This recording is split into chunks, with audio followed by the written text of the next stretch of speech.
economist Paul Krugman says that absolutely massive price shocks are coming as the Iran war dries up gas and diesel. Rev up your engine. Gas is obvious to all of us, right? Gasoline, we see the price of gasoline here, even in Clarksville. It's already gone up 40 cents a gallon from before the war, and that's a very short period of time ago, you know? What a lot of people don't understand is the ramifications of diesel cost. Because most people are like, hey, I don't drive a diesel, I don't care how much it costs. Well, actually, Americans are delivered almost everything by diesel 18-wheel trucks. Upwards of 75% of what we get goes through diesel trucks. Anything from fertilizers that are petrochemical based, so the petrochemicals, that costs more. Not only does the fertilizer cost more, but it costs more to move the fertilizer because you're using diesel. It costs more in a diesel truck to get it there. So don't think that, oh, well, I don't care what the price of diesel is, because it's going to affect all kinds of things, especially the trucking industry. Now, of course, it would affect trains because, you know, they run on diesel too. They're diesel electric. They're not that important in the United States. It's the trucks that do the vast majority of moving stuff around. And when the price of diesel starts to go up, now, this economist, he's predicting that diesel will go up to $4.45 a gallon. And if it does, that is really going to have big ramifications to what's going on in the economy. And like I say, everything's delivered with diesel. You know, you think, well, I don't drive a diesel truck. I don't drive a diesel car. I don't care. You're going to care because everything you buy is transported by that stuff. So you might look at the diesel price, too, the next time you go into the gas station. Even though you're going to buy it, it'll give you some kind of a view of what's actually happening in the economy in terms of inflation.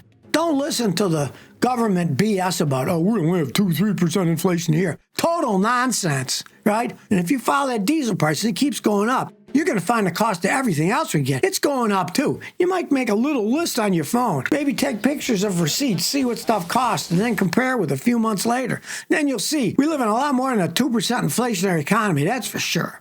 Now, here's an interesting one you might not have thought of.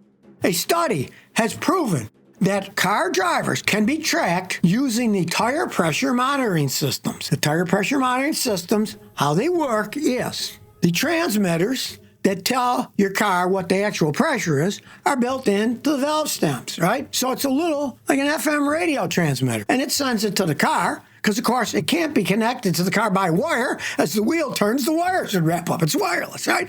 But that signal can be picked up, and you can be tracked. Now, a lot of these companies are using these connectivity figures to harvest data, to check about subscriptions and stuff, right? So certainly it can be a highly exploitive system. And these sensors are broadcasting, and they have unique broadcast signals to them. These radio signals give the information to the car, so you can see it on your screen, and that transmission can be harvested by people to track you if they really want to. The Institute said that each unit broadcasts a fixed unique ID, and every car is quietly tagging itself, and anybody who wants to follow it and have the equipment to listen to it can track you if they want to. These guys in Europe, hey, they set up a series of cheap radio receivers that were $100 each to prove that they could track people. So, not only do you have to worry about your module, if you got one of those fancy big entertainment systems that's all interconnected wires. If you look at modern cars, a lot of them have those little shark fin antennas on the back. Well, those are actually, most cases, 4 separate antennas, and they can broadcast you out to the internet so they can follow you around. Now you got to worry about your tire sensors squealing on you. Well, if you live in a really icy or snowy area, realize there is a new type of tire out there. It is the Nokian adaptive studded winter tire. The studs can actually move in and out depending on the weather conditions. And some people really think it's a great idea. Guy who lives in Manitoba, Canada says, quote, I have the R5 tire on my Honda Pilot and I'm satisfied. It's the best winter tire I ever owned. I definitely will get a new Nokian for the winter next time too. Now, this Nokian HP01 winter tire uses what they call double action stud technology. Instead of the metal studs being in the tire fixed in one place, they shoot them in holes and they pop in. When I was a kid, we used to have a stud gun. And we would get the winter tires had the holes, some of them already there, and you just use the stud gun to put the studs in. But of course, it eats the heck out of the roads, right?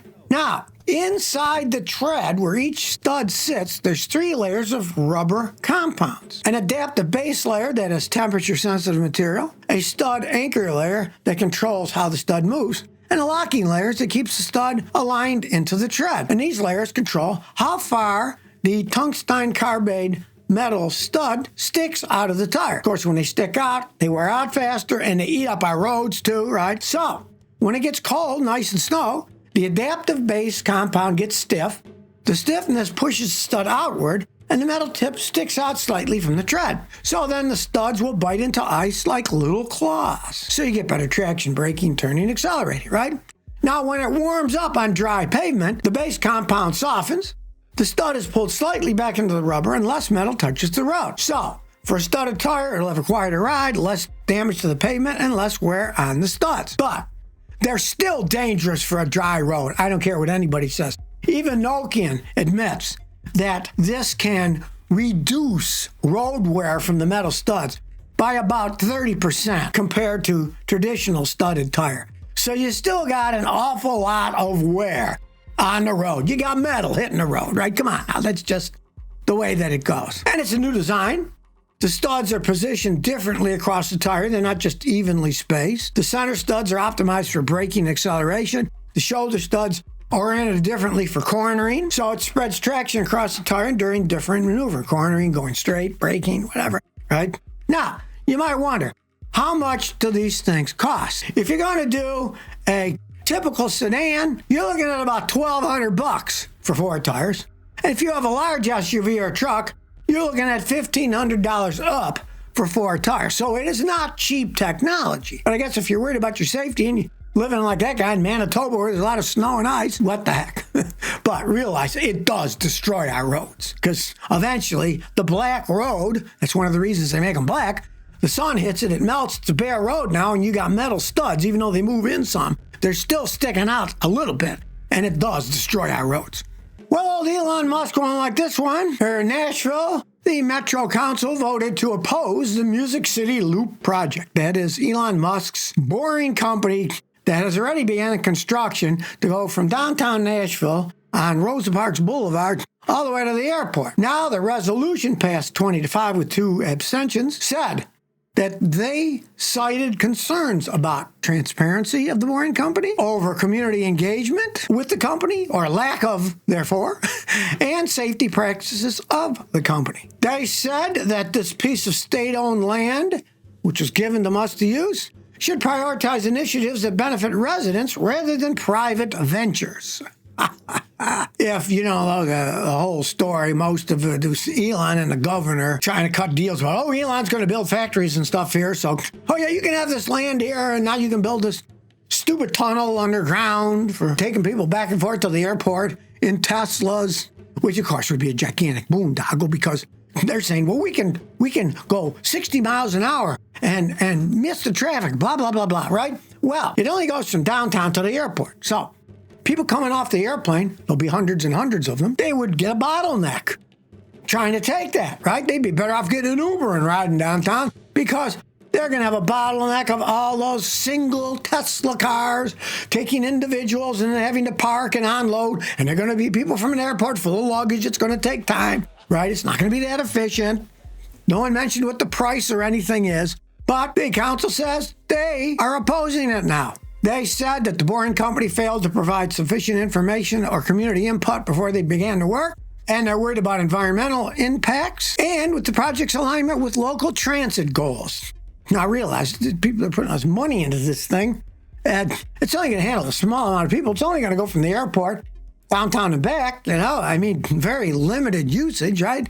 That's the problem with tunnels, Take New York City, they got subways, right? And you know how many years it took them to build that thing to actually cover a lot of areas and the insane amount of money that was spent? And at least they got a train that covers, and there's lots of trains traveling all the time really fast so they can carry a lot of people. One car at a time is just a plain stupid idea. I tend to agree with them. Now, of course, the Tennessee Chamber of Commerce for the state sent a statement, and they urged the council to vote against the resolution. They think Elon's going to start building something in Tennessee, so they're kind of in his back pocket. As the council member John Rutherford said, it's not about fear of the state. I don't fear the state. It's about doing what is right for the city. So, hey, old Elon's getting people mad at him again. Well, things are certainly bad at Harley-Davidson. They're doing very poorly. The company is in dire straits, right? Well, here's one of the reasons. They're still living in the past, right? I'm reading this article, and it says, Harley-Davidson unveils revolutionary new motorcycle. Well, it's not really revolutionary, right? It looks cool, right? It is a cult cafe racer, all black, right? Now, this is called the Harley-Davidson RMCR concept bike. Look at it. I mean, it does look cool. On the back where the chain comes out the motor, there's a stylized black and chrome cup of coffee referring to cafe racers, right?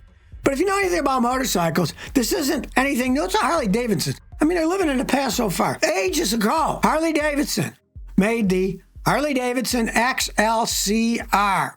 It was only built for 2 years, from 97 to 99, because it was an absolute sales failure. Now, the new one uses the water-cooled engine, which, of course, Harley-Davidson fans, they don't like the water-cooled engines because it's quieter, makes a different sound, and it doesn't have the clean lines of an air-cooled motorcycle. It's got that big, ugly radiator, right? So here we go again with Harley-Davidson. You wonder why they're in trouble. Well, one of the reasons is they live in the past. What a revolutionary concept bike, and then you look at it.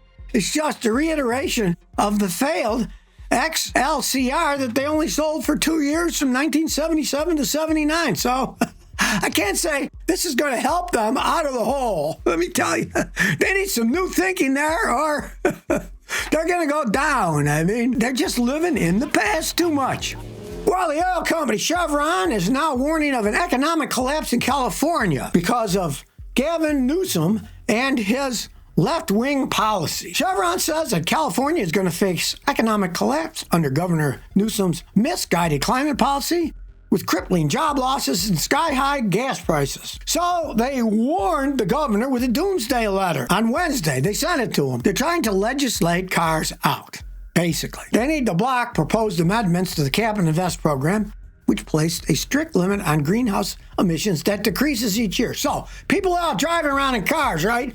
But they're saying, well, you gotta decrease the emissions and stuff. So they're not saying, well, cars will be illegal, but they'll try to make them illegal by making everything cost too much money. So Chevron says, this carbon cutting program will cripple the sustainability of the remaining refineries they have in California. They're already shutting some of them down. As they say, the regulation will increase transportation and aviation fuel prices.